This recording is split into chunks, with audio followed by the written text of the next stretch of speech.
Let's get more on this from Stephen Lendman, author and blogger, joining us live from Chicago. What do you think? Is there a crisis in the rebel government? Well, I think there is, Anissa. Can I make one comment? There are wars going on across Europe. You reported on what's going on in London. Across Europe, in America, in Israel, against working people, driving millions of them into poverty. There are imperial wars going on abroad.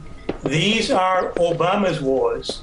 Iraq, Afghanistan, Yemen, Somalia, and Libya, the topic today.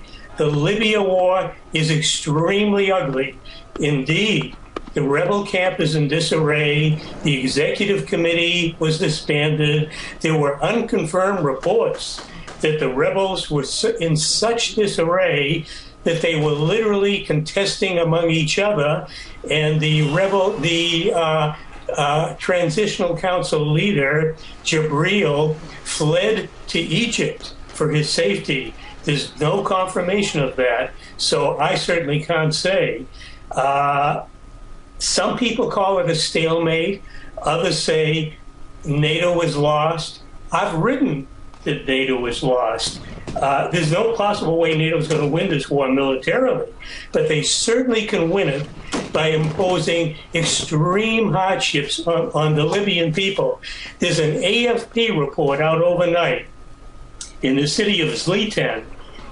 NATO bombing killed 85 villages, 32 children, 32 women, 20 men, 12 families were massacred. NATO claims we're not targeting civilians, we're not killing civilians. They admitted one quote-unquote mistake. NATO is targeting civilians. That is part of the strategy. Overnight or in the last 24 hours, NATO knocked out power facilities in Tripoli. They bombed the water system, Libya's great man-made river system, to deprive Libyans of fresh water. This is part of the strategy.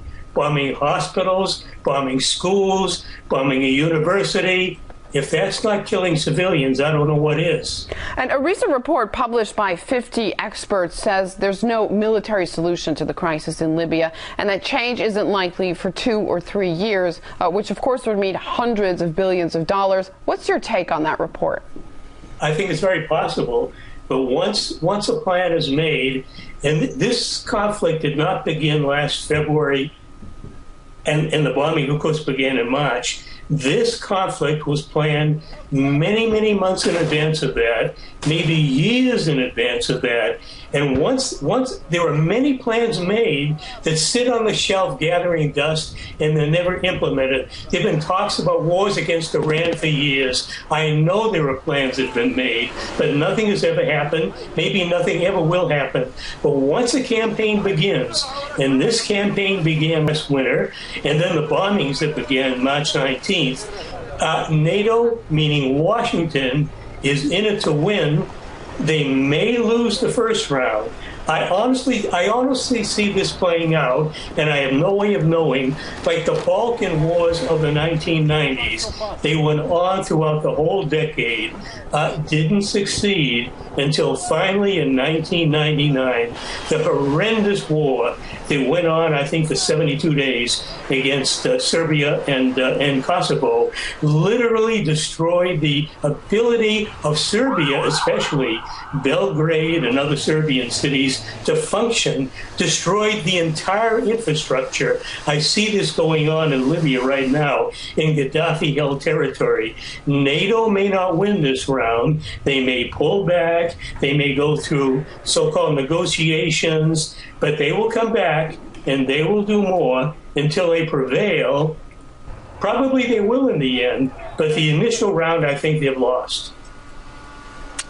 All right, Stephen Lendman, author and blogger from the Center for Research on Globalization, on the line with us via broadband from Chicago. Thank you very much for that. Thank you.